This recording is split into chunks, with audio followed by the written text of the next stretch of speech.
ভিডিওটি দেখার আগে সবার কাছে ছোট্ট একটা রিকোয়েস্ট করতে চাই, প্লিজ প্লিজ প্লিজ যারা ভিডিওটি দেখবেন সবাই একটা করে অবশ্যই সাবস্ক্রাইব করে যাবেন যদি ইউটিউব থেকে দেখে থাকেন, আর ফেসবুক থেকে দেখে থাকলে অবশ্যই ফলো করে দিবেন। আর যারা আমাকে ভালোবাসে তারা সবাই একটা করে লাইক দিয়ে দেখিয়ে দিবেন। Love you all. শোন, তুই তো বলেছিলি বিয়ে করতে, বিয়ে না করলে ভবিষ্যৎ অন্ধকার, তাই আমি সেটাই করলাম।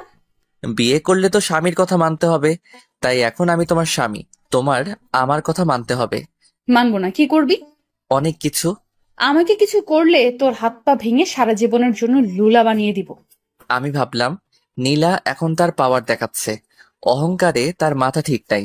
আমি বললাম, শোনো, আমার বোধহয় তোমার মাথা ঠিক নাই, তোমার লম্বা একটা ঘুম দরকার। আমি সম্পূর্ণ ঠিক আছি।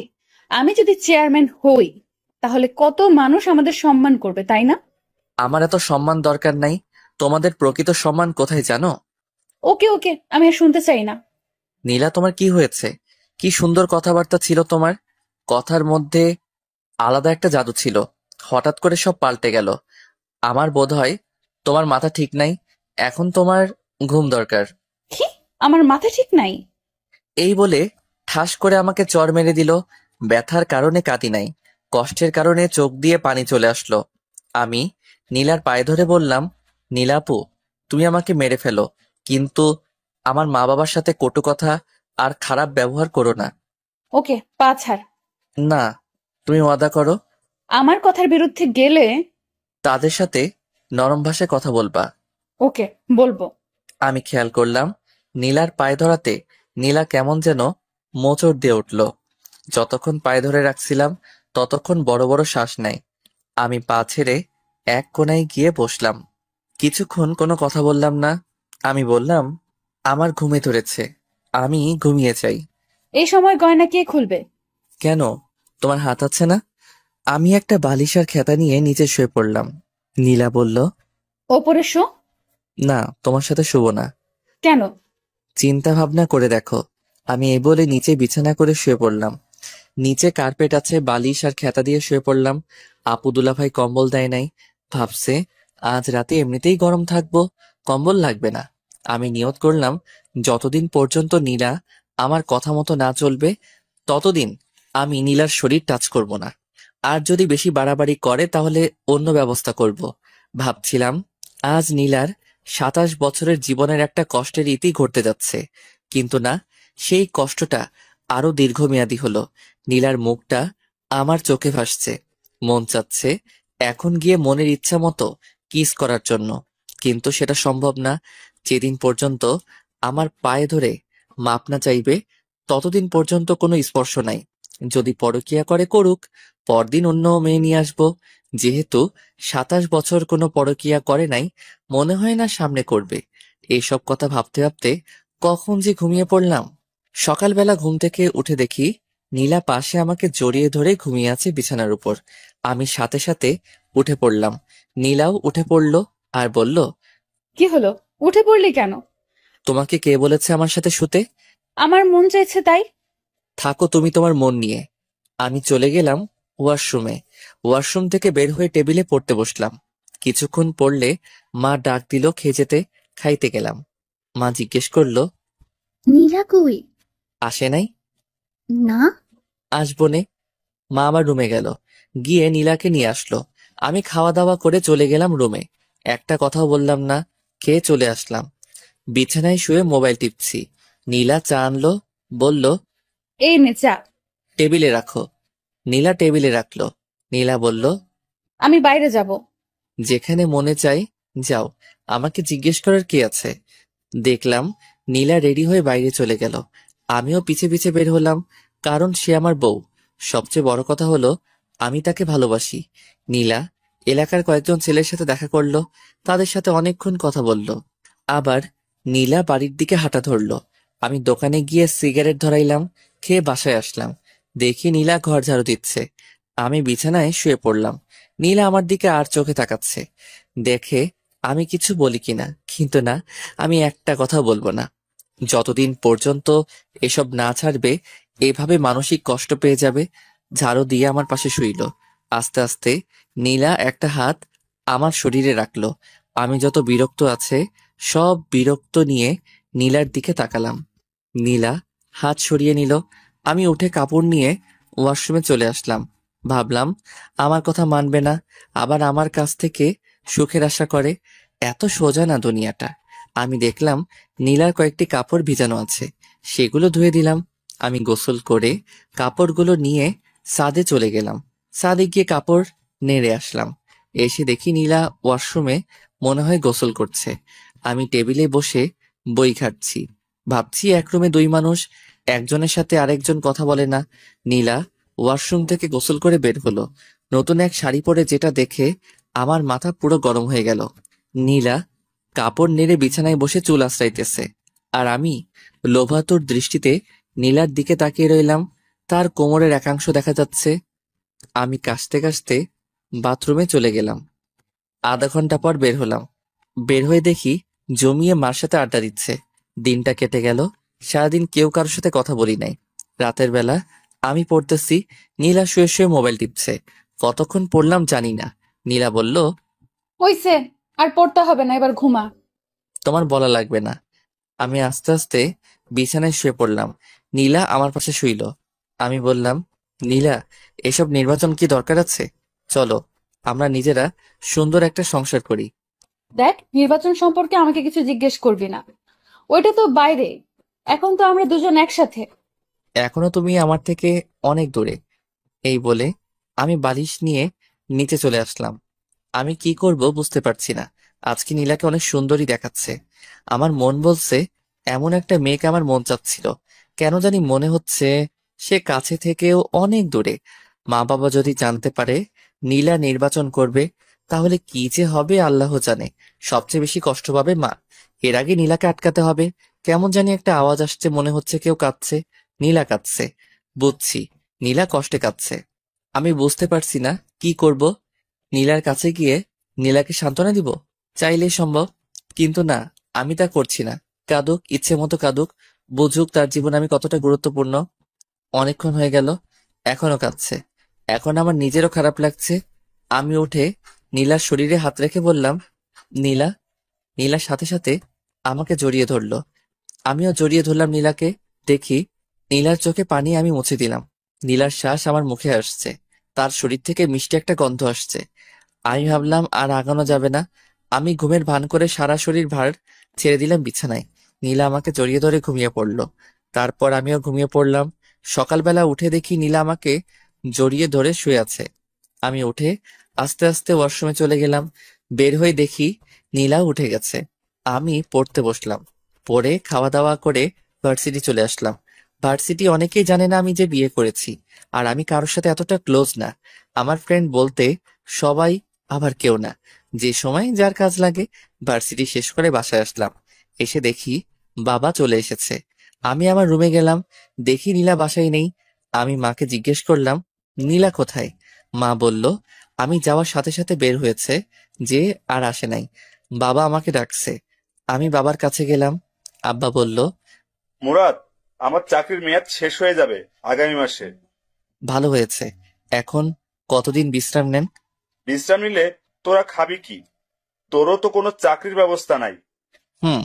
শুন, আমার মাথায় একটা বুদ্ধি এসেছে। তোর মার সাথে এ বিষয়ে কথা বলেছি। তোর মা হ্যাঁ বলেছে। কি? আমার চাকরির মেয়াদ শেষ হলে পেনশনের যে টাকা পাবো, সেটা দিয়ে আমি দেশের বাড়িতে একটা বাড়ি করি আর বাজারে একটা দোকান নিয়ে বসি। আমরা তো সারা জীবন ভাড়াটিয়ায় থেকে গেছি। আমি ভাবলাম কতটা খারাপ না। এদিকে আগামী মাস আসতে আর 6 দিন বাকি, আর নির্বাচন আসতে আরো 2 মাস বাকি। নীলার বাবা আমাকে অনেক টাকা ক্যাশ দিয়েছে। আমি একটা টাকাও নিতে চাই নাই। খুশিতে আমাকে দিয়েছে নীলাকে বিয়ে করার জন্য। সেখান থেকে টাকা দিলে বাড়িতে একটা বাড়ি আর একটা ব্যবসা সুন্দর করে আসবে। আর এদিকে বাবা মাও জানবে না নীলা যে নির্বাচন করছে। আমিও লেগে যাব চাকরির খোঁজে। এসব কিছু চিন্তা করে বললাম, আপনার বুদ্ধিটা ভালো। আপনার পেনশনের টাকা দিয়ে হবে সবকিছু। দেখি হয় কিনা, না হলে ধার করতে হবে। ধার করা লাগবে না। শ্বশুরবাড়ি থেকে যে টাকা পেয়েছি সেটা দিয়েই হবে। ওকে। তোমার অফিসে চাকরির কোনো পোস্ট খালি আছে? না। তাহলে আমি আগামীকাল থেকে লেগে পড়ি চাকরির খোঁজে। তাই কর। আমি রুমে এসে ভাবতে লাগলাম নীলা কোথায় গেল। নীলার মার কাছে ফোন দিলাম। হ্যালো আম্মা, কেমন আছেন? ভালো। বাবা, তুমি কেমন আছো? ভালো। আম্মা, নীলা বলছিল বাড়ির কাছে এক বান্ধবীর বাসায় যাবে। সে কি আপনার এখানে এসেছে? না তো। ওকে, তাহলে বোধহয় এসে পড়বে। আমি ফোন কেটে দিলাম। নীলাকে ফোন দিলাম, ধরছে না, কেটে দিচ্ছে। আমি কি করব কিছু বুঝে পাচ্ছি না। ঘর থেকে বের হব তাকে খোঁজার জন্য, অমনি নীলা ঘরে ঢুকলো। আমি কিছু বললাম না, আর বললে কি হবে, সে তো আমার কথা শুনবেই না। এরপরেও আমি জিজ্ঞেস করলাম, কোথায় গিয়েছিলে? বাড়িতে গিয়েছিলাম। ও, মিথ্যা কথা ভালোই বলতে পারো। যেখানে মনে চায় সেখানে যাব, তোকে বলতে হবে? এমন কথা শুনে আমার মেজাজ গরম হয়ে যায়। আমি কানে কানে গিয়ে বললাম, রাতে তাহলে কাঁদিস, তোর খবর আছে। দেখবো না তুই কি করস। ওকে। মা নীলাকে ডাক দিল। নীলা চলে গেল। আমি একটু বাইরে বের হলাম। একটা চায়ের দোকানে গিয়ে সিগারেট নিলাম। কোথা থেকে জানি এক ছেলে এসে জিজ্ঞেস করলো, কি ভাই, কি খবর? আমি চিনতে পারলাম সাজিদ। এই তো আছি। তোমার আর বড় আপুর বলে বিয়ে হয়েছে? হুম। তুমি কি করে বড় আপুকে পটিয়ে বিয়ে করে ফেললে? আমার ভাবতে অবাক লাগছে। আরে ভাই, কপালে আছে। সেটাই, তোমার বউ তো নির্বাচনে পাশ করব। সত্যি? তুমি জানো না, আজকে যে বক্তৃতা দিছে অর্ধেকের বেশি মানুষ তার পক্ষে চলে এসেছে। তাই নাকি? ধুর ভাই, আপু আপনার কাছে কিছুই বলে না? কোথায় বক্তব্য দিয়েছে? আপনি জানেন না? ওই সামনের মোড়ে। এত আয়োজন, এত কিছু, এসবের খরচ কে দিয়েছে? বড় আপু। ধুর ভাই, আপনি আমার কাছ থেকে চালাকি করে কথা জেনে নিচ্ছেন। আপু জানতে পারলে আমাকে মারবে। ধুরু ভাই, বসো। মামা বেনসুন দাও তো। মামা এসে সিগারেট দিল। আমি বললাম, আমার একটা কাজ করতে পারবা? আপুর বিরুদ্ধে আমি কিছুই করতে পারবো না। আরে বোকা, সে তো আমার বউ, আমি তার বিরুদ্ধে কি বলবো? শোনো, তুমি শুধু বলবা সামনে কোথায়, কোন জায়গায় তোমাদের বড় আপু বক্তব্য দেয়। কি করে বলবো? ফোন করে। ফ্ল্যাক্সির টাকা? 500 টাকা দিয়ে বললাম, এবার হবে। হুম। সাজিদ চলে যায়। আমি বাসায় আসি। এসে পড়তে বসলাম। দেখি নীলা খুব হাসি খুশি। রাতের খাবার খেয়ে আবার পড়তে বসলাম। আমি আর নীলা একটা কথাও বলি না, কারণ এখনো নীলা আমার কথা শুনছে না। আজকে কত মানুষের সামনে বেপর্দা হয়ে কথা বলল। আমার শরীরটা শুধু জ্বলছে। সবাই তো নীলার দিকে লোভাতুর দৃষ্টিতে তাকিয়ে রয়েছে। এটা তো আমি বুঝি ভাগ্যের নির্মম পরিহাস। নীলা যদি আমার কথা শুনতো। এদিকে নীলা শুয়ে শুয়ে মোবাইল টিপছে, আর একটু পরপর হাসি দিয়ে ওঠে। আমি নীলাকে জিজ্ঞেস করলাম, নীলা, তুমি যে নির্বাচন করছো, এত টাকা কোথা থেকে? আমার জমানো টাকা। আর একটা টাকাও খরচ করো না। এসব টাকা রেখে দাও, ভবিষ্যতে দেখবে তোমার সন্তানের জন্য অনেক কাজে লাগবে। আমার না মা হওয়ার অনেক ইচ্ছা। তুমি মা হওয়ার যোগ্যতা নেই। তুমি যদি মা হওয়ার, বেচারা ছোট বাচ্চাটা শুধু কষ্ট পাবে। আমি মা হলে বাচ্চাটাকে সারা দিন বুকের কাছে আগলে রাখতাম। শুনছি তুমি বলে নির্বাচনে জিতবে। আর এদিক দিয়ে যদি তুমি মা হও তাহলে কি হবে? তুমি সারাদিন কাজে এখানে সেখানে ঘুরে বেড়াবে, আর এদিকে বাচ্চাটা তোমার বুকের এক ফোঁটা দুধের জন্য কান্না করবে। আমি এসব দেখতে পারবো না। আমি মা হলে সারা দিন তাকে বুকে আগলে রাখবো। নীলা আজকে একটা সাদা ড্রেস পরেছে, বাংলায় যাকে বলে প্লাজো। আর যেহেতু নীলা শুয়ে আছে, তাই নীলার হাঁটু অব্দি প্লাজো উঠে আছে। নীলার এই সুন্দর পা দেখে আমার অবস্থা খারাপ। আমি আস্তে আস্তে কাছে গেলাম, গিয়ে নীলার পাটা ঢেকে দিলাম। আমি বললাম, নীলা, আমি তোমাকে অনেক ভালোবাসি। আমিও তোকে অনেক ভালোবাসি। তাহলে তুমি আমার কথা শুনছো না কেন? আমি একটা প্ল্যান হাতে নিয়েছি। সেই প্ল্যানটা আমি যে করেই হোক কমপ্লিট করব। নীলা, তুমি কেন বুঝছো না? যদি মা বাবা জানতে পারবে তুমি নির্বাচন করছো, তাহলে বুঝতেই পারছো মা কতটা কষ্ট পাবে। যেই মাকে তুমি বিয়ার কথা বলাতে মা সাথে সাথে রাজি হয়ে যায়, তোমাকে কতটা বিশ্বাস করে। একটু ভুলের জন্য সব শেষ হয়ে যাবে।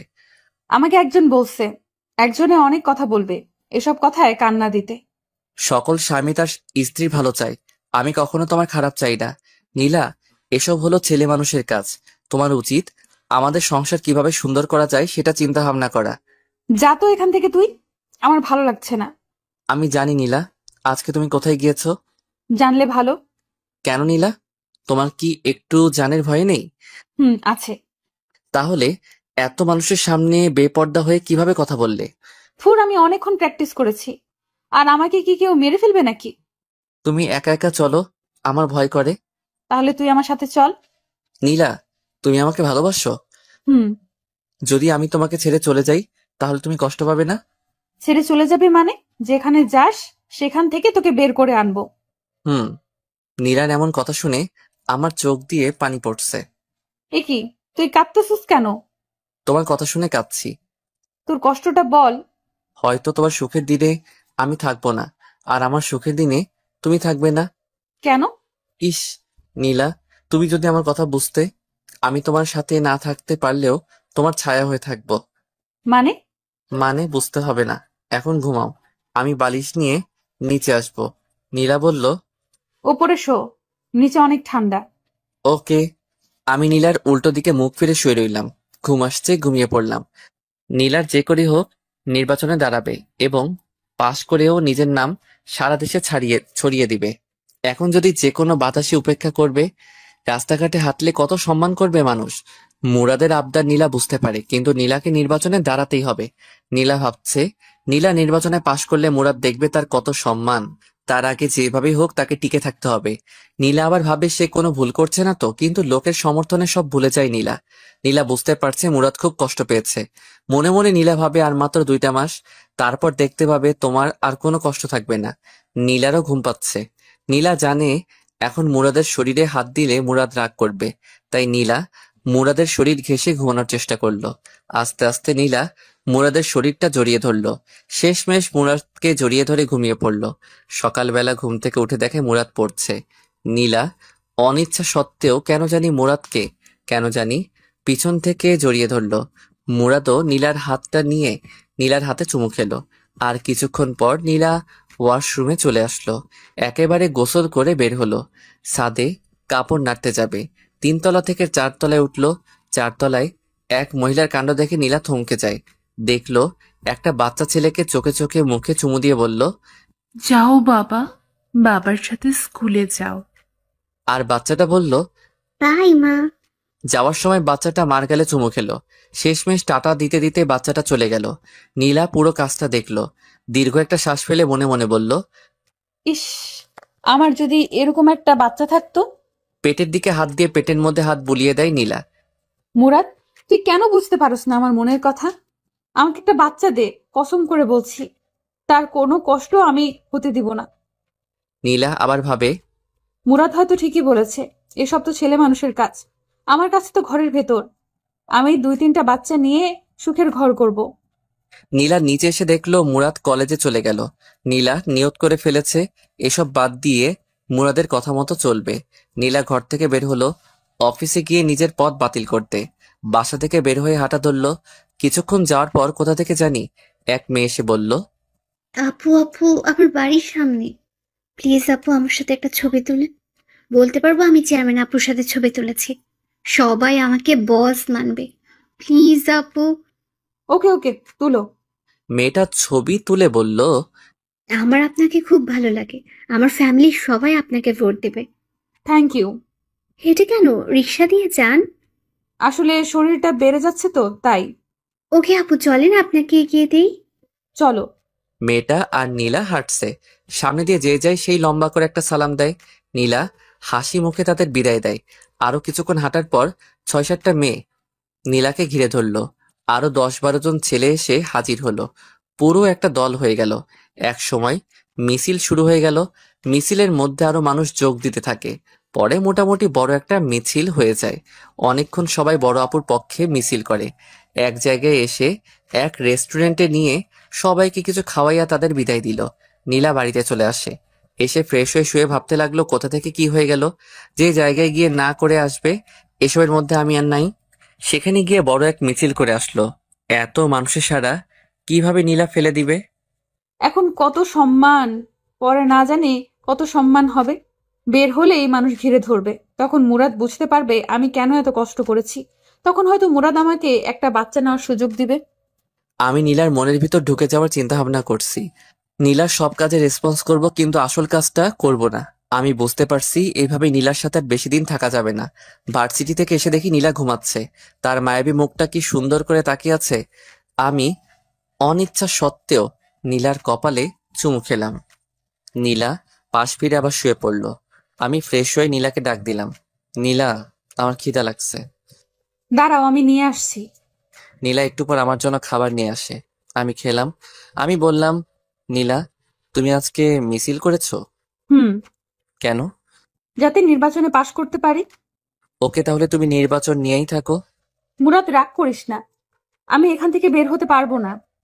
ওকে, তোমার যা ইচ্ছা তাই করো। আমি বিকালের দিকে ছাদে গেলাম, গিয়ে দেখি জ্যোৎস্না। আমি বললাম, জ্যোৎস্না আপু কেমন আছেন? ভালো। তুমি? ভালো। কেমন চলছে তোমার দিনকাল? এই তো মোটামুটি। আমার সামনে বিয়ে।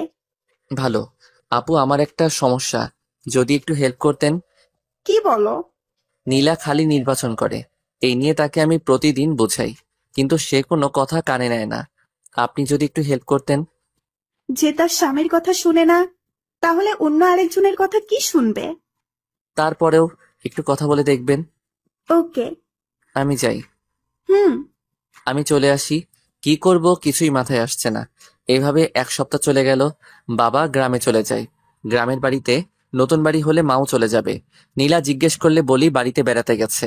আমি এই বিষয় নীলার কাছ থেকে সম্পূর্ণ গোপন রাখি। আর সে নির্বাচন নিয়ে ব্যস্ত, এদিকে টাইম দেওয়ার কোনো প্রশ্নই আসে না। নীলাকে কেমন জানি লাগে, তার সাথে কথা বলা, হাসাহাসি এখন আর ভালো লাগে না। এখন কেন জানি নীলাকে বিরক্তিকর মনে হয়। আমি আস্তে আস্তে নীলার সাথে কথা বলা কমিয়ে দিলাম। ওই তো, আগামীকাল সারাদিন নীলার সাথে একটা কথা বলি নাই। বুঝতেই পারছেন এটা কতটা কষ্টকর।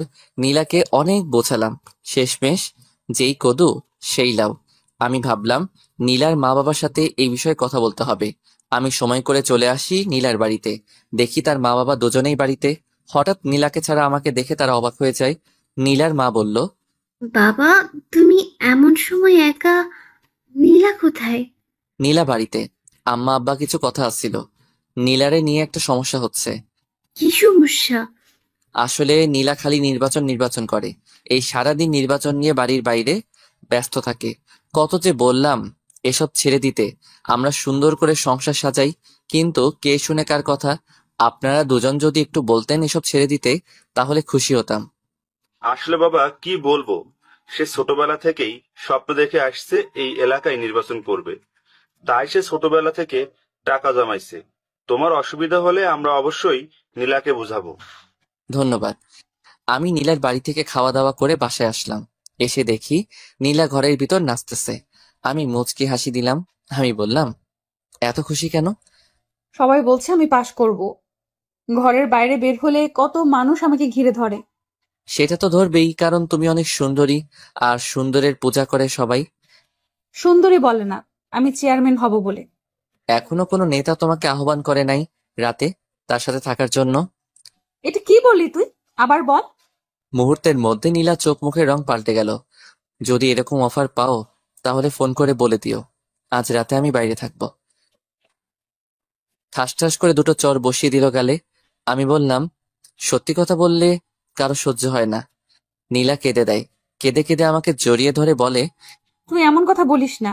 এই নীলা শুধু তোর, নীলার সব তোর, নীলার যৌবন রূপ সব তোর, এসব কিছু তোর জন্য। নীলা আমার একটা হাত নিয়ে তার গালে দিল। খুব কষ্ট হচ্ছে নীলা, এর একটা কিছুই আমি পাবো না। এসব কিছু কয়েকদিন পর পথের মানুষের কাছে চলে যাবে। এমন কথা মুখে আনিস না মুরাদ। আমি তোরে ভালোবাসি, তোকে ছাড়া আমি বাঁচবো না। তুই এমন কথা আর বলিস না। প্লিজ নীলা, তুমি এসব ছেড়ে চলে আসো। প্লিজ প্লিজ, তোমার আর আমার জন্য সুন্দর একটা জীবন অপেক্ষা করছে। এসব ছেড়ে দাও। নীলা কিছু বলছে না। আমি আস্তে আস্তে নীলার গালে ধরে নীলার ঠোঁটের কাছে আমার ঠোঁট নিয়ে আস্তে আস্তে লাগিয়ে দিলাম। নীলা চোখ বন্ধ করেছে। নীলা আমার মাথাটা চেপে ধরলো তার ঠোঁটে। আমি পাগলের মতো কিস করছি। নীলাও। নীলার শ্বাস ভারী হচ্ছে। আমি ভাবলাম এখনই বাদ দিতে হবে, না হলে নীলাকে আটকানো কঠিন হবে। আমি আস্তে আস্তে নীলাকে ছেড়ে দিলাম।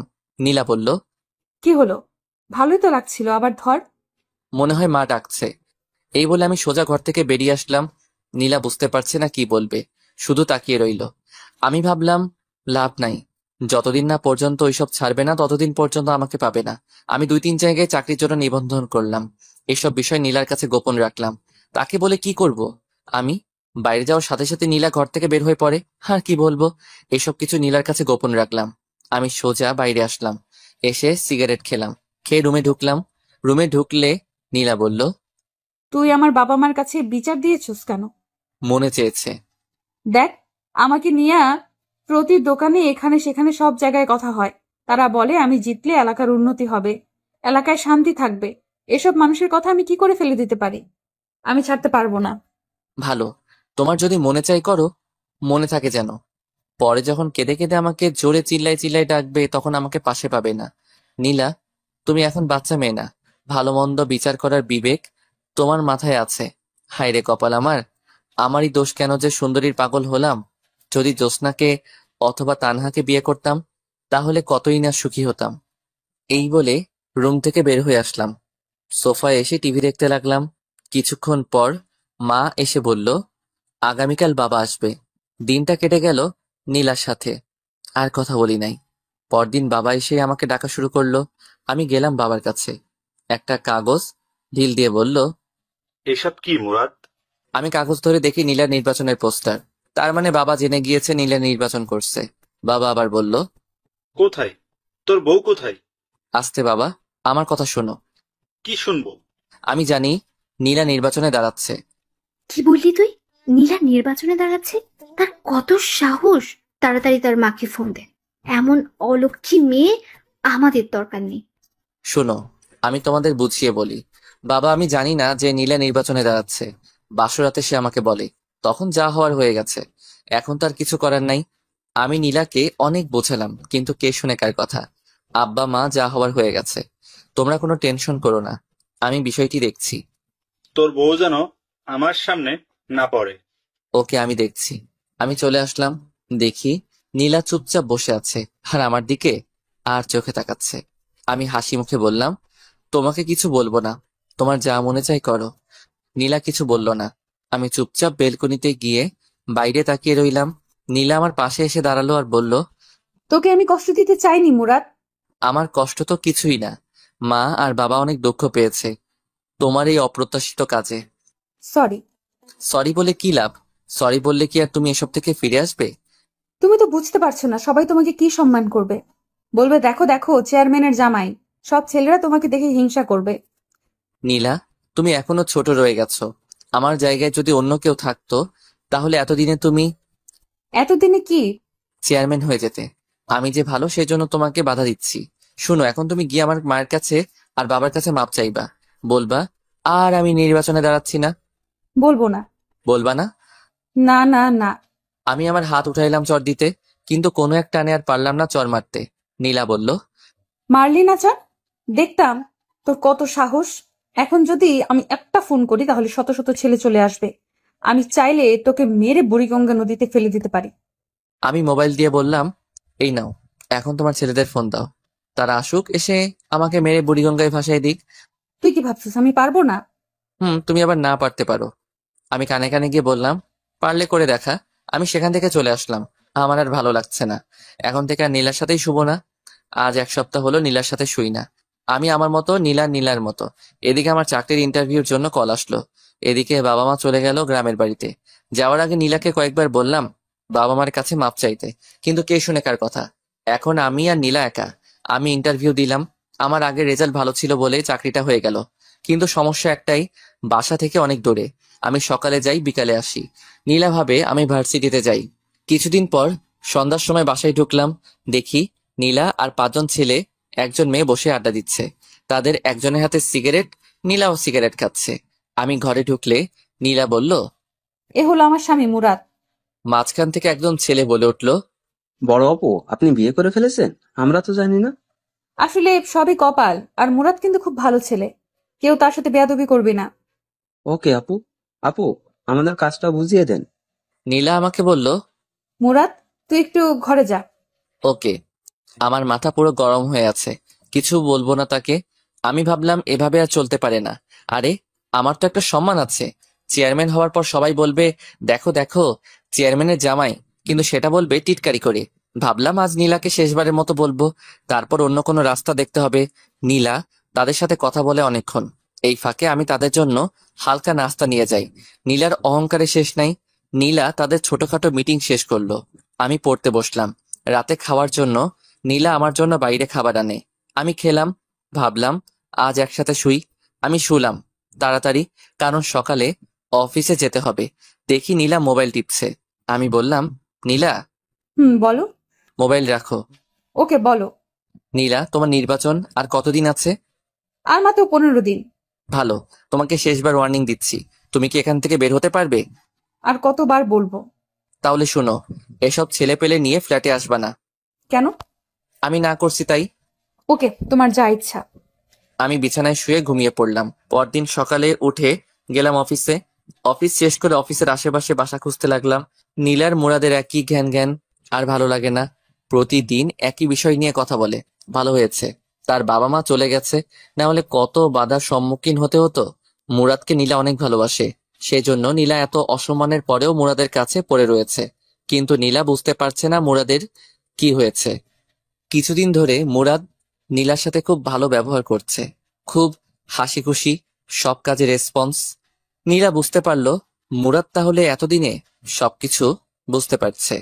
ওই তো সেদিন নীলার মিটিং করে আসতে দেরি হয়েছিল। মুরাদ এগিয়ে গিয়ে নীলাকে নিয়ে আসে। শীত বলে দুজন এক চাদরের ভিতর একজন আরেকজনকে জড়িয়ে ধরে বাসায় আসে, যা দেখে নীলার খুব ভালো লাগে। এই মাসের শেষ কয়েকদিন নীলা মুরাদকে জড়িয়ে ধরে ঘুমায়। মুরাদের প্রতি নীলার ভালোবাসা অনেক বেড়ে যায়। কিন্তু এসব কিছু রীতি ঘটলো ওই দিন দুপুরে। ঘুম থেকে উঠে দেখলো মুরাদের বই কাপড় চোপড় কিছুই নেই, আর টেবিলের উপর একটা চিঠি পেল। নীলা উঠে পুরো রুম দেখলো, তেমন কিছুই নেই। কয়েকটা বই আর কিছু কাপড় চোপড় পড়ে আছে, সেগুলো পুরাতন। আলমারি খুলে দেখলো মুরাদের কিছুই নেই। তাহলে কি মুরাদ চলে গেল কোথায়?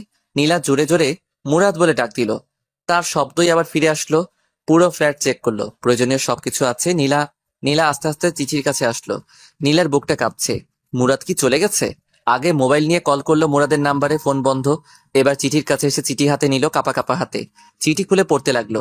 চিঠিতে লেখা আছে, নীলা, আমি কোনো চিঠি লিখছি না যাতে পরে উত্তর দিতে না পারো। নীলা, একটা কথা তো জানো, স্বাধীনতা অর্জন করার চেয়ে রক্ষা করা কঠিন। আমার ক্ষেত্রে সেটাই হয়েছে। আমি তোমাকে খুব ভালোবেসে ফেলেছিলাম, কিন্তু সেটা ধরে রাখতে পারিনি। নীলা, আমি তোমার সাথে মোটামুটি অনেক সময় কাটিয়েছি। নীলা, তুমি যখন বলতে আমি কোথাও চলে গেলে আমাকে যেখান থেকে পারো ধরে নিয়ে আনবে, তখন আমার খুব অহংকার হতো। আনলে আবার কি হবে? আমার একই কথা, নির্বাচন করো না। সেরকম কথা তোমাকে শুনতে আর হবে না। আমি চলে গেলাম, এখন তুমি নির্বাচনে বেশি ফোকাস করতে পারবে। দোয়া করি নির্বাচনে পাশ করে এলাকার উন্নতি করতে পারো। সবাই একটা চেয়ারম্যান থেকে এটাই আশা করে, আর সবসময় গরিব দুঃখীদের পাশে থাকবে। দেখবে তুমি ভালো একটা চেয়ারম্যান হতে পারবে। নীলা, আমি দুঃখিত, আমি ভালো একটা স্বামী হতে পারিনি, তোমার কথায় রাজি হতে পারিনি। তোমার সামনে জীবন পড়ে রয়েছে, ভালো একটা ছেলেকে বিয়ে করে মা হওয়ার স্বপ্ন দেখো। খুব ইচ্ছে ছিল বাবা হওয়ার, কিন্তু সেটা হলো না। নীলা, আমি তোমাকে ছেড়ে অনেক দূরে চলে এসেছি। আমার খুঁজতে তুমি বের হয়েও না, কারণ তুমি আমাকে খুঁজে পাবে না। আমি পিছনের সকল পথ বন্ধ করে দিয়েছি। তুমি জেনে খুশি হবে, আমি একটা চাকরি পাইছি। তোমার অন্তরে কি ছিল সেটা আমি আদৌ চিন্তা করে বের করতে পারিনি। শেষ কয়েকদিন তোমার সাথে ভালো ব্যবহার করেছি, কারণ তুমি যাতে বুঝতে পারো তোমার জীবনে আমি কতটুকু গুরুত্বপূর্ণ ছিলাম। কিন্তু তুমি সময় থাকতে গুরুত্ব দাওনি। আহ নীলা, তুমি যদি আমার কথা শুনতে, তাহলে হয়তো পৃথিবীর একমাত্র সুখী সংসার আমরা হতাম। নীলা, তুমি চেয়ারম্যান হতে চাও, সেটা বিয়ের আগে বলতে, তাহলে আমি তোমাকে বিয়ে করতাম না, কারণ আমি সিম্পল একটা সুখের সংসার দেখতাম। এখন বুঝতে পারছি, বড় লোকেরা বড় লোকের ঘরে মানায়, গরিব গরিবের ঘরে মানায়। বড় লোক যখন গরিবের ঘরে যায়, তখন শুরু হয় সমস্যা। সেটা হয়েছে তোমার আর আমার মাঝে। তুমি দেখতে বড় হওয়ার স্বপ্ন, আর আমি দেখতাম সিম্পল জীবনযাপন। তোমার স্মৃতি হিসেবে তোমার দেয়া চরগুলো থাকবে আমার সাথে। আর হ্যাঁ, অবশ্যই নামাজ পড়বে। নির্বাচনে পাশ করতে পারো সেজন্য দোয়া করবে। আমিও দোয়া করি তুমি ভালো একটা চেয়ারম্যান হও। আমাকে পাওয়ার জন্য কখনো দোয়া করবে না, কারণ আল্লাহ কারো দোয়া ফেলায় না। সবশেষে বলবো, তুমি ভালো একটা স্বামী নাও, মা হওয়ার স্বপ্ন দেখো, আর ভালো একটা চেয়ারম্যান হওয়ার চেষ্টা করো। আর তোমার বাবার দেয়া টাকাগুলো আমার বালিশের নিচে আছে। নীলা, আমার বউ, আমার ভালোবাসা, সারা জীবন সুখে থেকো। নীলার চোখের পানি চিঠির অনেকখানি ভিজে গেছে। নীলা কি করবে বুঝতে পারছে না। এখন কেমন যেন একা একা লাগছে। আরেকবার নীলার মনে হচ্ছে ভালোই হয়েছে, খালি খালি সারাক্ষণ ঘ্যাং ঘ্যাং করতো। নীলা আস্তে আস্তে চোখের পানি মুছলো, বিছানায় এলিয়ে চিন্তা করতে লাগলো। বালিশের নিচে হাত দিয়ে দেখে টাকা, অনেক টাকা। নীলার কেমন যেন ভয় ভয় করছে। নীলা একা এই বাসায় থাকতে পারবে না। মুরাদ বলছে চাকরি পেয়েছে, কোথায় পেয়েছে সেটা জানতে হবে। সেটা জানতে পারলে তার ঠিকানা বের করা যাবে। নীলা পুরো ফ্ল্যাট খুঁজলো, এরকম কিছুই পেল না। নীলার মনে হলো কে জানি দরজায় টোকা দিচ্ছে। খুলে দেখে জ্যোৎস্না। জ্যোৎস্নাকে দেখে নীলা হাউ মাউ করে কেঁদে উঠলো, আর জ্যোৎস্নাকে জড়িয়ে ধরলো। জ্যোৎস্না বলল, নীলা, কাঁদছস কেন? আর মুরাদ কোথায়? চলে গেছে আমাকে ছেড়ে। সেটা তোর জন্য আরো ভালো হয়েছে। এখন শান্তি মতো তুই নির্বাচন করতে পারবি, আর তোকে কেউ বাধা দিবে না। না না, এ হতে পারে না। সেজন্য মুরাদ আমাকে ছেড়ে চলে যাবে? আমি তোকে আগেই বলেছি মুরাদের কথা মতো চল। কিন্তু সে চলে যাবে কেন? তুই তার কথা 16 কানা শুনুস নাই। তুই যদি তার কথা মতো চলতি, ইস, তোর জায়গায় যদি আমি থাকতাম তাহলে আমি কোনো কথার অবাধ্য হতাম না। এখন আমি কি করব? তাকে ছাড়া কিভাবে থাকবো? তোর যেটা প্রাপ্য তুই সেটাই পাইছস। তাকে আমি ভালোবাসি। এমন ছেলেও পাওয়া যায় বইয়ের কারণে বাড়ি থেকে চলে যায়। আমি তাকে ছাড়া থাকতে পারবো না। তাকে আমি অনেক কষ্ট দিয়েছি। আল্লাহ, তুমি তাকে আমার কাছে ফিরিয়ে দাও। শোন, সে মনে হয় আর আসবে না। তুই এখানে থাকতে পারবি না। ঘন্টা 3 আগে আমার কাছে মুরাদ গিয়েছিল, তারপরে এই কাগজটা আমার কাছে দিয়ে যায়। কাগজে কি আছে শুনবি? বলো। জ্যোৎস্না আপু, তুমি আমার একটা কাজ করে দিও। আমি চলে যাচ্ছি নীলাকে ছেড়ে। নীলা তো এখানে একা থাকতে পারবে না, আর যদি থাকে তাহলে বলবেন কাউকে সাথে নিয়ে থাকতে, কারণ রাতে বুঝতে পারবে রাতটা তার জন্য কতটা নিষ্ঠুর। নীলা যদি চলে যায় তাহলে ফার্নিচার গুলো নিচের দেওয়া ঠিকানায় পাঠিয়ে দিয়েন। আর কিছু টাকা আছে। না, আমি এখানেই থাকবো। শেষমেশ আমি এই ঘরটা নিয়ে আমি বেঁচে থাকতে চাই। আমি শিওর মুরাদ আমাকে অনেক ভালোবাসে। সে একদিন ফিরে আসবে। সে একদিন ফিরে আসবে। সেটা তোর কপাল। তার আগে তোকে নির্বাচন থেকে বেরিয়ে আসতে হবে। তোর বিয়ের আর কয়দিন আছে? আর 13 দিন। এখন থেকে নিয়ে বাকি দিনগুলো তুই আমার সাথে থাকবি রাতে। ওকে, পরে দেখি। আমি যাই, মনে হয় মা ডাকছে। একটু পর একেবারে চলে আসিস। ওকে। জ্যোৎস্না চলে গেলে নীলা ফুপিয়ে কাঁদতে লাগলো। ভাগ্যের জোরে অফিসের পাশে একটা ব্যাচেলর ফ্ল্যাট পেয়ে যাই, সেখানে উঠি। ভাবলাম আজ সবকিছু সমাপ্তি হলো। নীলাকে ভালো লাগতো, কিন্তু নীলার নির্বাচন ভালো লাগতো না।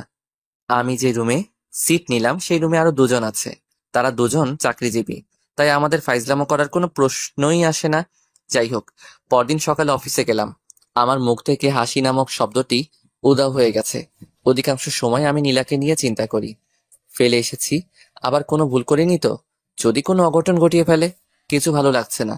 অফিসে কত মানুষ হাসাহাসি করে, আমি সারাক্ষণ আমার কাজ নিয়ে ব্যস্ত থাকি। সারাক্ষণ নীলার মুখটা সামনে ভাসে। অফিসের ম্যানেজার সবাইকে ডাক দিল, আমিও গেলাম। আমি গিয়ে পিছনে এক কোণায় দাঁড়িয়ে রইলাম। এক একজনকে এক এক কাজ দিয়ে বিদায় করছে ম্যাডাম। সবার পরে আমার সিরিয়াল আসলো। মেয়েটা আমার থেকে মনে হয় 3 বছরের ছোট। ছোট হলে কি হবে, বস তো বসই। আমাকে আমার কাজ দিলে আমিও চলে আসি। অফিসে কত মেয়ে, সারাক্ষণ নীলার কথা মনে পড়ে। নীলা এখন কি করছে? মনে হয় কাঁদছে, আবার মনে হয় সে তো এখন খুশিতে নাচছে, কারণ তাকে বাধা দেওয়ায় আর কেউ নেই। দূর, যেটা চলে গেছে সেটা গেছেই। এখন কাজে মনোযোগ দেই। অফিস শেষ করে রুমে এসে গোসল করে খাওয়া দাওয়া করে শুয়ে রইলাম। কিছুক্ষণ শুয়ে থাকার পর পাশের একজন বলল, তার নাম সাজ্জাদ। ভাই, আপনি এরকম সবসময় নীরব আর মুখ গোমড়া করে রাখেন কেন? কোনো সমস্যা? আমাদের বলেন, দেখি হেল্প করতে পারি কিনা। ভাই, আপনার কি বউ আছে? হ্যাঁ ভাই। তার কথা আপনার মনে পড়ে না? হ্যাঁ, মনে পড়ে। প্রতিদিন কথা বলি, আজকে তো কয়েকবার কথা বললাম। ভাই, আমি আমার বউকে সারা জীবনের জন্য ছেড়ে চলে এসেছি, তাই ভাই তার কথা চিন্তা করি। কেন ভাই, আপনি আপনার বউকে ছেড়ে চলে এসেছেন? ভাই, শখের বশে এক সিনিয়র আপুকে বিয়ে করেছিলাম। বিয়ের পর তার কথা আমি শুনতাম, কিন্তু সে আমার কথা শুনতো না, তাই ছেড়ে চলে এসেছি। Very interesting. আমরা দেখি যত কম বয়সী মেয়ে, আর তুমি কি না সিনিয়র আপুকে বিয়ে করো? থাক ভাই, যা হওয়ার হয়ে গেছে। এখন সামনে ফোকাস করেন, দেখবেন আরো ভালো মেয়ে কপালে আসবে। আমি পড়তে বসলাম, কারণ আমাকে ভার্সিটি শেষ করতে হবে। এটা বেসরকারি, যে কোনো সময় চাকরি চলে যেতে পারে। পরদিন অফিসে গেলাম, সারাদিন অফিস করলাম, কারোর সাথে কথা বলিনি। সবাই টিফিন করে আর আমি নীলার কথা চিন্তা করি। সে কি এখনো ঠিক আছে নাকি? আমি নেই বলে কারোর সাথে কামে লিপ্ত হয়েছে? না না, নীলা এরকম মেয়েই না। ভাবলাম নীলাকে একটা নজর দেখে আসবো। আগামীকালই যাব। অফিস শেষ করে চলে আসব। এক লোক এসে খবর দিল ম্যানেজার ডাকছে। আমি অফিসে গেলাম। ম্যাডামকে দেখে আমার মেজাজ গরম হয়ে যায়। ম্যাডাম, এটা কোনো কাপড় পরলো? একটা টাইট জিন্স আর টাইট শার্ট, ঠোঁটে লিপস্টিকে ভরা, চুলগুলো মাথায় পাহাড় করে রেখেছে। আমি লজ্জায় মাথা নিচু করে দাঁড়িয়ে রইলাম। নীলাকে আমি জিন্স অবস্থায় 2 দিন দেখেছি, তারপরেও প্রথম প্রথম। আর সবসময় নর্মাল পোশাক পরতো, যার কারণে নীলাকে আমার অনেক ভালো লাগতো, আর শাড়ি পরা অবস্থায় দেখলে মনে হতো রিয়ান ভাইয়ের কথাটা, কোন গ্রহ থেকে এসেছো তুমি, যেখানে শুধু রূপের চর্চা করা হয়। এখন নীলার শাড়ি পরা মুখটা মনে হলে শরীরে কাঁপুনি দিয়ে ওঠে। বসেন। আমি মাথা নিচু করে চেয়ারে বসলাম, আবার বলল, মুরাদ ভাই, এখানে কি আপনার কোনো কাজ করতে অসুবিধা হচ্ছে? না। তাহলে সব সময় এমন মনমরা হয়ে থাকেন কেন? দুদিন একেবারে বেশি। আমার মতে এই অফিসে আসার পর একমাত্র আমার সাথে আপনি কথা বলেছেন। কেন? কারণ জানতে পারি? না, আমি শুধু আমার কাজ করব। এমন মানুষ হয়? আপনার বাড়িতে দেখলাম আপনি বিবাহিত। আপনার ওয়াইফের সাথে কোনো সমস্যা হয়েছে? সেরকমই ধরতে পারেন। এটা কোনো সমস্যা হলো? সেজন্য আপনি যাওয়ার সময় তার সবচেয়ে বেশি পছন্দের জিনিসটা নিয়ে যাবেন। দেখবেন সব ঠিক হয়ে যাবে। আমি চলে আসলাম। হিসাব করে দেখলাম নির্বাচনের আর মাত্র কয়েকদিন বাকি। পরদিন অফিস বন্ধ, তাই সময় করে রাতে এলাকায় আসলাম, যাতে কেউ না চিনতে পারে। শীতের রাত, মুখে মাফলার জ্যাকেট বেঁধে, সাথে মাথায় ক্যাপ দিয়ে রাস্তায় হাঁটছি। হাঁটতে হাঁটতে বাসার সামনে গেলাম। বাসার নিচে দাঁড়িয়ে আর চোখে বেলকনিতে তাকাচ্ছি। দেখি বাতি জ্বালানো, তার মানে নীলা এখানেই আছে। সে কি কাঁদছে নাকি হাসছে সেটা যদি দেখে যেতে পারতাম। অপেক্ষা করি, যদি বেলকনিতে আসে। বেশি অপেক্ষা করতে হলো না, না চাওয়ার চেয়ে বেশি পেয়ে গেলাম, যেটা দেখে নীলার আসল মুখোশ উন্মোচন হয়ে গেল। দেখি 3জন ছেলে আর 4জন মেয়ের সাথে নীলা হাসতে হাসতে বের হচ্ছে, যেটা দেখার জন্য আমি মোটেও প্রস্তুত ছিলাম না। আমি ভাবলাম আমার ধারণা সব ভুল। আমি ভাবছিলাম নীলা বোধহয় মন খারাপ করে বসে আছে, কিন্তু না, নীলা নীলার মতো নির্বাচনের কাজ করছে। থাকুক সে তার নির্বাচন নিয়ে, আমি থাকি আমার মতো। আর নীলার চিন্তা মাথায় আনবো না, এলাকার নাম মুখে নিব না।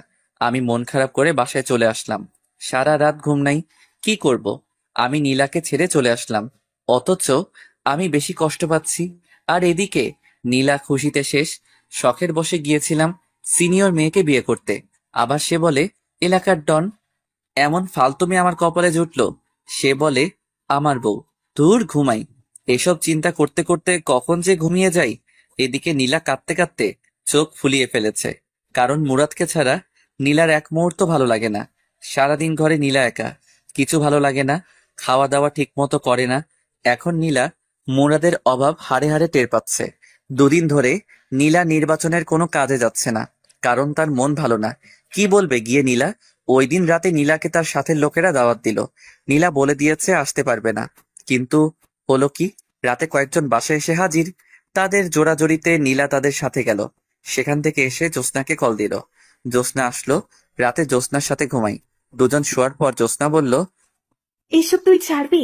এসব ছাড়লে দেখ মুরাদ তোর কাছে ফিরেও আসতে পারে। সত্যি মুরাদ আবার আমার কাছে ফিরে আসবে? যখন শুনবে তুই আর নির্বাচনে দাঁড়াচ্ছিস না, তখন বুঝতে পারবে তুই মুরাদের কথা শুনছস। কি করে বুঝবো? সে কি এই দেশে আছে নাকি নাকি নতুন বিয়া করে ফেলছে? এই বলে নীলা কেঁদে দিল। লীলা, কাঁদিস না, তার জন্য দোয়া করবেন। সে যেন ভালো থাকে। দেখবে একদিন ঠিকই আল্লাহ তোদের দুজনকে মিলিয়ে দেবে। নীলা ফুপিয়ে ফুপিয়ে কাঁদছে আর মোবাইল থেকে ছবি বের করে মুরাদকে দেখছে। এসব দেখতে দেখতে কখন যে ঘুমিয়ে যায়। সকালে উঠে নীলা নামাজ পড়ে আল্লাহর কাছে অনেক কান্নাকাটি করে মুরাদকে ফিরিয়ে দেওয়ার জন্য। আমি পরদিন অফিসে যাই। গতকাল থেকে আজকে আমার মনটা বেশি খারাপ। অফিস শেষ করে চলে আসব, একজন এসে বলে গেল ম্যাডাম ডাকছে। আমি ম্যাডামের অফিসে গিয়ে মাথা নিচু করে দাঁড়িয়ে রইলাম। বললাম, বসেন।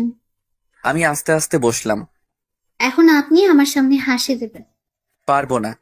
দেন বলছি, দেন, না হলে আপনার চাকরি নট। আমি হাসি দেওয়ার চেষ্টা করলাম, কিন্তু হাসির বদলে ফুপিয়ে ফুপিয়ে কান্না শুরু করলাম। এটা কি হলো? আমি বললাম হাসতে আর আপনি কিনা কাঁদছেন। প্লিজ কাঁদবেন না। এই নিন টিস্যু। টিস্যু নিয়ে আমি চোখ মুছলাম। ম্যাডাম বলল, এক্স্যাক্টলি আপনার সমস্যা কি আপনি আমাকে খুলে বলবেন? হুম। আপনার ওয়াইফ কি মারা গেছেন? না, তবে বেঁচে থেকেও আমার সাথে নেই। আমি বুঝেছি। যান, আপনাকে কিছুদিন ছুটি দিলাম, বউকে নিয়ে কোথা থেকে ঘুরে আসেন। আমি চলে আসলাম, কিন্তু পরের দিন আমি অফিসে যাই। ম্যাডাম অবাক হয়ে যায়, কিন্তু কিছু বলল না। আমি হিসাব করলাম নীলার নির্বাচন হতে আর সপ্তাহ 7 দিন আছে। কিছু ভালো লাগছে না, কেন জানি মন চাচ্ছে নীলাকে আরেকটা নজর দেখতে। দূর আমার বেহায়া মনে। আমি আর নীলার কথা মনে আনবো না। ভাবলাম আরেকটা বার দেখেই আসি, এটাই শেষ।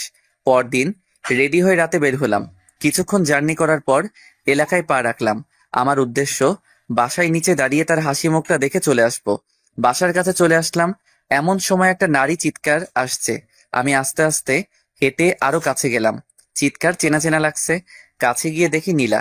আমার সারা শরীরে একটা হিমশীতল স্রোত বয়ে গেল। দেখি 4জন ছেলে নীলাকে ঘিরে ধরেছে। একজন বলছে, তুই নির্বাচন করবি? শালিকে ধর, তার নির্বাচনের স্বাদ মিটিয়ে দেই। ভাবলাম তারা বিপক্ষ দলের কেউ। একজন ছেলে নীলার দিকে আগাচ্ছে। আমি বুঝতে পারছি না নীলাকে তারা কি করবে। দেখি ওনা টান দিয়ে সরিয়ে দিতে চাইলো। আমার মাথায় রক্ত উঠে গেল। ভাগ্যবশত আমার পাশে একটা বেলচা ছিল। আমি মুখটা ভালো করে ঢেকে নিলাম যাতে নীল না বুঝতে পারে। বেলচা নিয়ে আগালাম।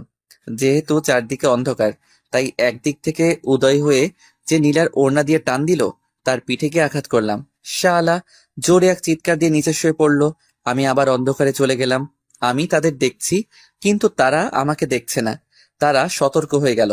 আমি জায়গা পরিবর্তন করে আরেকটার পিছনে গিয়ে তার পায়ে আঘাত করলাম। সেও চিৎকার করে শুয়ে পড়লো। আমি আবার অন্ধকারে চলে গেলাম।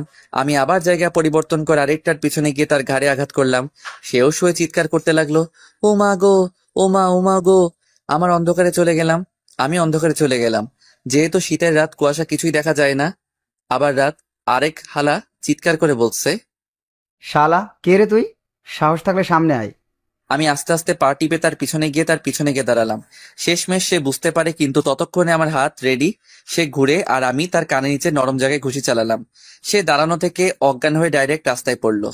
একজনকেও মাথায় আঘাত করলাম না, যদি মারা যায়। আমি আবার অন্ধকারে চলে গেলাম। বাকি 3জন তাকে উঠিয়ে দৌড়। তারা চলে গেলে আমি নীলার সামনে প্রকাশ হলাম। তার সামনে বেলচা ঢিল দিয়ে রাস্তায় ফেলে ঘুরিয়ে উল্টো হয়ে হাঁটা ধরলাম। কিন্তু নীলার চালাক চোখ আমাকে চিনতে পারে। নীলা আমাকে ডাক দিল, মুরাদ, মুরাদ। এবার অনেক জোরে, কিন্তু আমি আমার মতো হাঁটছি। নীলা কাঁদে আর ডেকেই যাচ্ছে, মুরাদ, মুরাদ, আমার কথা শোনো। কিন্তু আমি আমার হাঁটা থামালাম না, কারণ পিছনে ফেরার টাইম নেই। আস্তে আস্তে নীলার মুরাদ, মুরাদ ডাক মিলিয়ে গেল। আমি আমার গন্তব্যের দিকে রওনা দিলাম। মুরাদ ডাক ডেকেই যাচ্ছে নীলা, কিন্তু কে শুনে কার কথা। নীলা বাসায় এসে বিছানায় শুয়ে কাঁদতে লাগলো। কাঁদছে আর বলছে, আমি কি দোষ করছিলাম? কেন তুই আমাকে এত বড় শাস্তি দিচ্ছস? কে জানি দরজায় টোকা দিল। খুলে দেখে জ্যোৎস্না। জ্যোৎস্নাকে দেখে হাউমাউ করে কেঁদে উঠলো। বলল, মুরাদ ছিল ওটা। মুরাদ আমার কাছে আসছিল, আমাকে শয়তানগুলোর হাত থেকে রক্ষা করেছে। কোথায় সে? কই? কখন দেখছস? আমাকে বুঝিয়ে বল। আমি ডাক্তারের দোকান থেকে আসছিলাম ওষুধ নিয়ে, তখন 4জন ছেলে আমাকে ঘিরে ধরলো। আমি জোরে জোরে চিৎকার করতে লাগলাম। তখন কোথা থেকে জানি এক ছেলে তাদের মায়ের দিল। ছেলের মায়ের সামলাতে না পেরে তারা চলে যায়। আমি ভালো করে খেয়াল করে দেখি ওটা মুরাদ। আমি কতবার যে ডাকলাম মুরাদ, মুরাদ বলে, কিন্তু সে আসলো না। আবার কাঁদা শুরু করলো নীলা। জ্যোৎস্না নীলাকে সান্ত্বনা দিতে লাগলো। দেখছস, মুরাদ সারাক্ষণ তোর উপর চোখ রাখছে, তুই ভালো করে চল। আমি যে কাঁদছি কষ্টে, সে কি শুনতে পাচ্ছে না? হয়তো। আর কাঁদিস না, ঘুমা, দেখবি সব ঠিক হয়ে যাবে। নীলা শুয়ে পড়লো। শুয়ে ভাবতে লাগলো, নীলা, মুরাদ আমার আশেপাশেই আছে। আমি যদি মুরাদের কথা মতো চলি, হয়তো মুরাদ আবার আমার কাছে ফিরে আসবে। আমি সেটাই করব। নীলা বুঝতে পারছে ঘরের মধ্যে ছেলে মানুষের কি দরকার। এখন নীলা বুঝতে পারে এসব নির্বাচন হলো ছেলে মানুষের জন্য, মেয়েদের জন্য হলো ঘর। যখন মেয়ে ছেলের জায়গায় যায়, তখনই শুরু হয় ঝামেলা। আর আমি মুরাদকে ছাড়া কিছু কল্পনা করতে পারি না। মুরাদ আমার সব। এসব চিন্তা করতে করতে নীলা ঘুমিয়ে যায়। পরদিন ওঠে। এভাবে 5 দিন চলে যায়। নির্বাচনের আর 2 দিন আছে, কিন্তু মুরাদ আর আসে না। শেষমেশ নীলা নির্বাচন থেকে অব্যাহতি নেয়, কারণ তার দরকার মুরাদকে। আর নির্বাচন না করলে মুরাদ আসবে। মুরাদকে নিয়ে নীলা বাকিটা জীবন পার করে দিতে চায়। আজ 5 দিন হয়ে গেল, আমি ওই দিনের ঘটনা ভুলতে পারছি না। নীলার মুরাদ, মুরাদ ডাকটা কেন জানি এখনো আমার কানে বাজছে। আমার মন বলছিল, যা গিয়ে তোর ভালোবাসাকে জড়িয়ে ধর, কিন্তু আমার পা সামনে হেঁটে চলে এসেছে। নীলাকে আমার অনেক মায়া লেগেছে, কারণ নীলা আগের থেকে অনেক শুকিয়ে গেছে। কেমন যেন নীলার মুখে সেই লাবণ্যতা নেই। আমি বুঝতে পারছি নীলা অনেক কষ্টে আছে, কিন্তু এত কষ্টের পরেও কি নীলা নির্বাচন ছেড়ে আমার কাছে মাপ চাইবে? আমার মা বাবার কাছে মাপ চাইবে? কে জানি। 6 দিনের মাথায় আমি অফিস শেষ করে চলে আসছি। এক লোক এসে বলল, ম্যাডাম ডাকছে। ম্যাডামের নাম তানিয়া। আমি অফিসে গেলে ম্যাডাম বলল, আপনার নাম কি? মুরাদ। আপনার ওয়াইফের নাম কি? সেটা না বললে হয় না? বাড়ি কোথায়? নরসিংদী। ওকে যান। আমি ম্যাডামের কাজ করবার কিছুই বুঝলাম না। নির্বাচনের 2 দিন পর গেলাম এলাকায় শিওর হতে নীলা নির্বাচনে পাশ করেছে কিনা। আমি এলাকায় ঢুকে এক লোককে জিজ্ঞেস করলাম, ভাই এই এলাকার চেয়ারম্যান কে? আগে যে ছিল সে। মানে তাহলে আপনাদের বড় আপু নির্বাচনে পাশ করে নাই? আরে ভাই, আর বললেন না, কত আশায় ছিলাম বড় আপু পাশ করলে এলাকার অনেক উন্নতি হবে, কিন্তু হলো কি, নির্বাচনের 2 দিন আগে বড় আপু নির্বাচন থেকে অব্যাহতি নেয়। পরে আর কি হবে, আগে যে আছে সেই পাশ করে। আমি লোকটাকে ধন্যবাদ বলে চলে আসলাম। ভাবলাম তাহলে নীলা এতদিনে আমার কথা শুনছে, কিন্তু সে সময় থাকতে শুনেনি। অতএব আমি আর নীলার কাছে যাচ্ছি না। এদিকে নীলা একা হয়ে গেল, কারণ জ্যোৎস্নার বিয়ে হয়ে গেছে। নীলা রাতে কিভাবে থাকবে? বাড়িতেও নীলা কিছু বলে নাই। নীলা ভাবলো সারা রাত মুরাদের কথা চিন্তা করে কাটিয়ে দিবে। নীলা রাতে অনেক ভয় পায়, বুঝতে পারছে মুরাদ তার কাছে এতদিন কি ছিল। রাতে নীলা ঘুমাতে পারে না ভয়ে, শেষ রাতে ঘুমিয়ে যায়। নীলা চিন্তা করছে আজকে রাতে কিভাবে থাকবে। নীলার এক ফুফাতো বোনের কথা মনে পড়লো, তার নাম তানিয়া, খুব হ্যান্ডসাম আর নীলাকে খুব সম্মান করে। নীলা ভাবলো তানিয়াকে ফোন করে দেখা যায় কয়েকদিন থেকে যায় কিনা। পরেরটা পরে দেখা যাবে। নীলা তানিয়াকে ভিডিও কল দেয়। তানিয়া ফোন ধরে।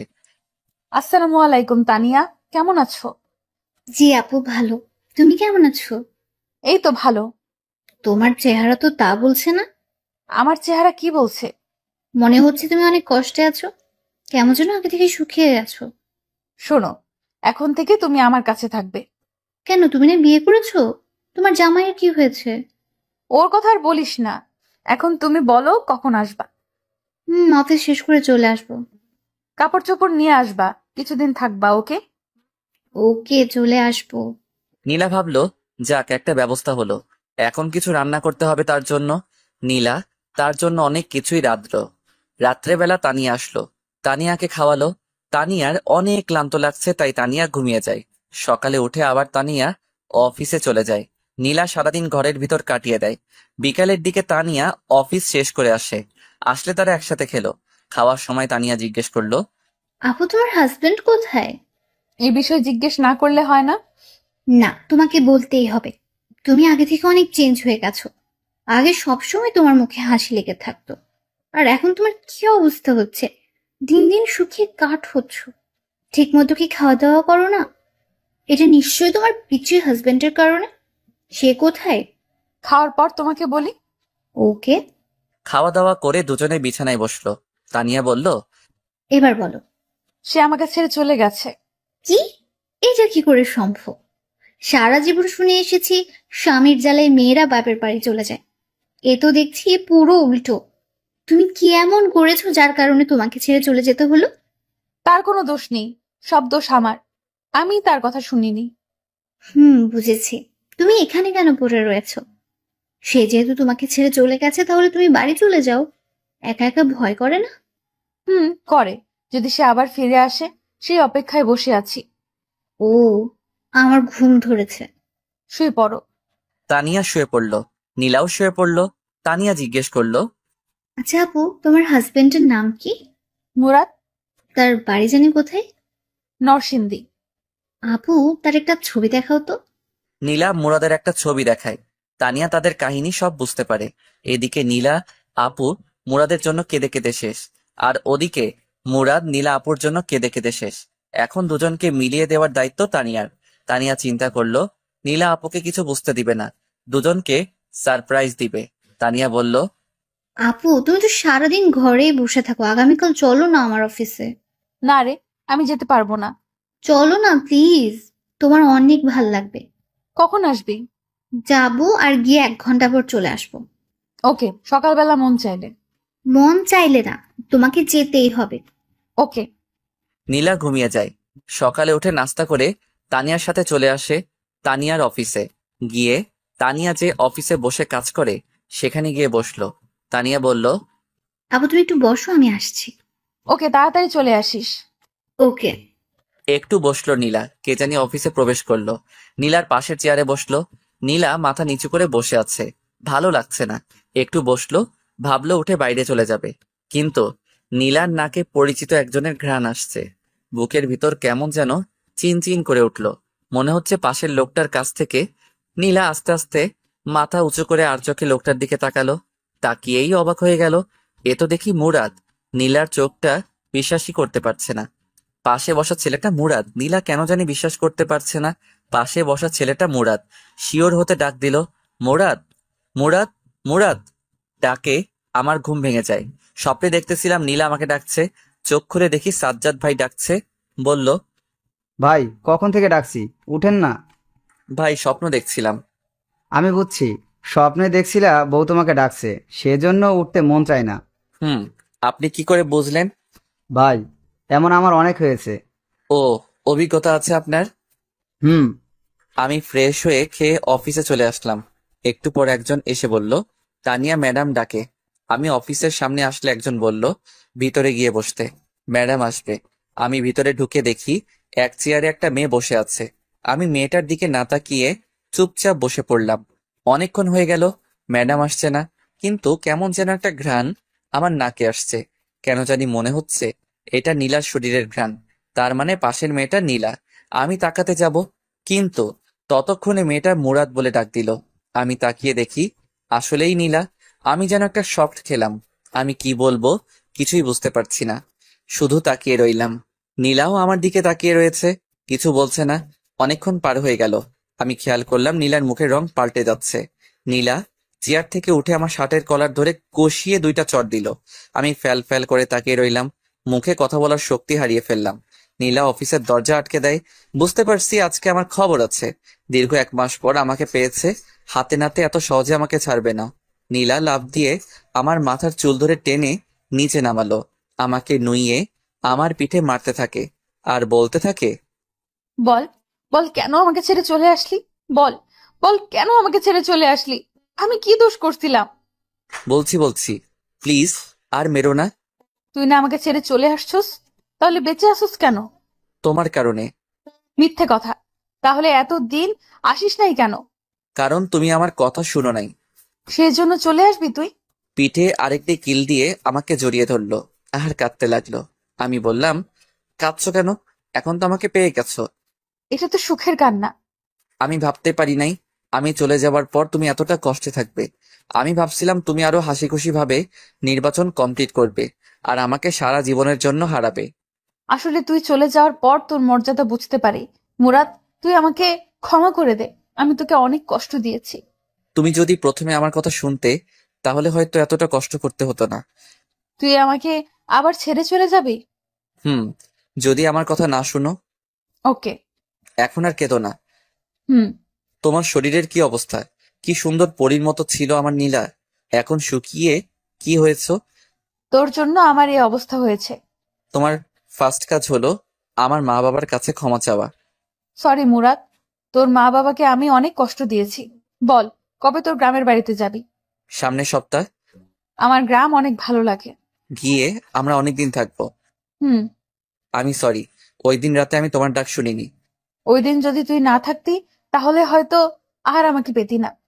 এখন তোমাকেও আমি পেয়েছি, তুমিও আমাকে পেয়েছো, আর কোনো কষ্ট নেই। আমি আমার কপাল, নীলার কপাল একসাথে করলাম। নীলার চোখে পানি, আমার চোখেও পানি। আমি নীলার মাথায় ধরে আবার আমার বুকে টেনে নিলাম। নীলাও আমাকে জড়িয়ে ধরে শক্ত করে। আবার নীলা কেঁদে দেয়। আবার যদি আমাকে ছেড়ে চলে যাস তাহলে আমাকে আর জীবন্ত পাবি না। ওকে, আমি তোমাকে ছেড়ে চলে যাব না, কিন্তু তুমি আমাকে তোমাকে মারার অনুমতি দাও। তুই আমাকে মেরে ফেলিস, তবু আমাকে ছেড়ে চলে যাস না। প্রিয়জন পাশে না থাকার বেদনা আমি বুঝতে পেরেছি। এই তো লক্ষ্মী মেয়ে। আমি নীলার চোখ মুছে দিলাম, চেয়ারে বসালাম, দরজা খুলে দিলাম। একটু পর তানিয়া প্রবেশ করলো। আমি বুঝতে পারছি এসব তানিয়ার কাজ ছিল। মনে মনে তানিয়াকে অনেক ধন্যবাদ। তানিয়া এসে বলল, আপু, আমাকে আর তোমার সাথে থাকতে হবে না তো? নীলা হেসে বলল, আপাতত না, সময় হলে বলবো। সময়টা কখন? পেটে বাচ্চা হলে? যা শয়তান। ম্যাডাম, আপনি তো কিছুদিন আগে বলেছিলেন বউকে নিয়ে কোথাও ঘুরে আসতে। সেই ছুটিটা আমি আগামী সপ্তাহ চাই। মুরাদ ভাই, এটা কিন্তু ঠিক না। দিয়ে দিস না। আগামী সপ্তাহ কিন্তু, এখন না। হুম। যান, এখন মন দিয়ে কাজ করেন। আমি চলে আসলাম। আমি অফিস শেষ করে নীলাকে নিয়ে শপিং মলে গিয়ে তার জন্য বোরকা কিনলাম। সেখান থেকে বোরকা পরিয়ে আমার মেসে গেলাম। গিয়ে নীলাকে সাজ্জাদ ভাইয়ের সাথে পরিচয় করিয়ে দিলাম। সাজ্জাদ ভাই নীলাকে কতগুলো উপদেশ দিয়ে দেয়। আমি আমার জরুরি জিনিসপত্র নিয়ে বাসায় আসলাম। নীলাকে বোরখা অবস্থায় আরো বেশি সুন্দরী লাগে। নীলাকে বললাম বোরকা পরে ঘর থেকে বের হতে, আর আগের সবকিছু ভুলে যেতে, সামনে ফোকাস করতে। সে আমার কথায় সায় দেয়। বাসায় আসলে নীলা আমাকে রান্না করে খাবার দেয়। আমি খেয়ে দিয়ে আমি রুমটা গোছালাম, যেভাবে আগের মতো ছিল। আমি রাতে নীলা বিছানায় শুইলাম। যেহেতু অনেক দিন পর, তাই নীলাকে শরীরে ধরতে কেমন যেন লজ্জা লাগে। আমি ঘুমিয়ে গেলাম। সকালে সব লজ্জা চলে যায়। দেখি নীলা আমাকে জড়িয়ে ধরে ঘুমাচ্ছে। তার মিষ্টি মুখটা আমার দিকে তাকিয়ে আছে। আমি নীলাকে ডাক দিলে সে উঠে ফ্রেশ হয়ে রান্না করে। আমি খাওয়া দাওয়া করে অফিসে চলে গেলাম।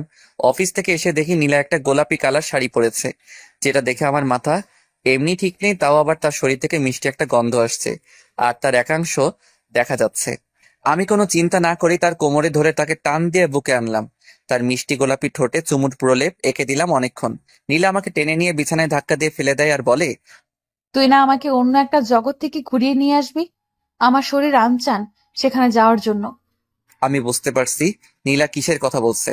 আমি এতদিন সেটার জন্য অপেক্ষা করছি। আমি নিশার ঘাড়ে চুমু খেতে থাকি। আমি আস্তে আস্তে নিচে, বাকি কাজটুকু নীলা সেরে ফেলে। ভাবলাম এত ফেতনার ভিতরেও নীলা নিজেকে সম্পূর্ণ ঠিক রেখেছে।